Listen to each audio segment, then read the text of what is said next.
TRS party అధినేత KCR cabinet విస్తరణపై దృష్టి సారించారు. ఎమ్మెల్యేల ప్రమాణ స్వీకార తేదీ ఖరారవడంతో మంత్రివర్గ విస్తరణపై టీఆర్ఎస్ అధినేత కేసీఆర్ దృష్టి పెట్టారు. ఈ నెల 18వ తేదీ మంచి రోజు కావడంతో ఆ రోజునే మంత్రివర్గాన్ని విస్తరించేందుకు సన్నాహాలు చేస్తున్నారు.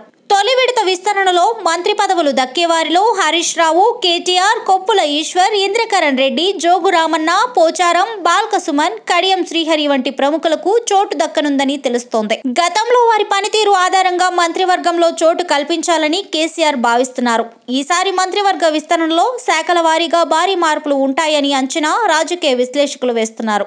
టీఆర్ఎస్ వర్కింగ్ ప్రెసిడెంట్ కేటీఆర్ కు గతంలో ఉన్న ఐటీ, పరిశ్రమలు, చేనేత శాఖతో పాటుగా ఈ దఫా సినిమాటోగ్రఫీ శాఖ ఇవ్వనున్నట్లు సమాచారం. సినీ పరిశ్రమతో ఉన్న సంబంధాల నేపథ్యంలో ఈ నిర్ణయం తీసుకున్నట్లు సమాచారం. కాగా గతంలో సాగునీటి శాఖ బాధ్యతలను హరీష్ రావుకు అప్పగించగా ఈసారి మాత్రం దాన్ని కేసీఆర్ తన వద్దే పెట్టుకోవాలని డిసైడ్ అయినట్లుగా తెలుస్తోంది.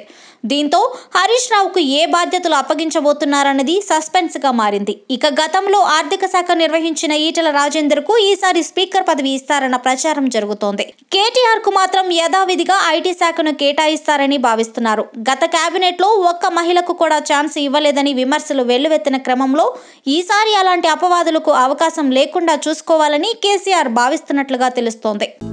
హలో, మిమ్మల్నే యోయో టీవీ యాప్ డౌన్లోడ్ చేసుకున్నారా? ఇంకా లేదా? మీ యాప్ స్టోర్ కి వెళ్ళి వెంటనే డౌన్లోడ్ చేసుకోండి.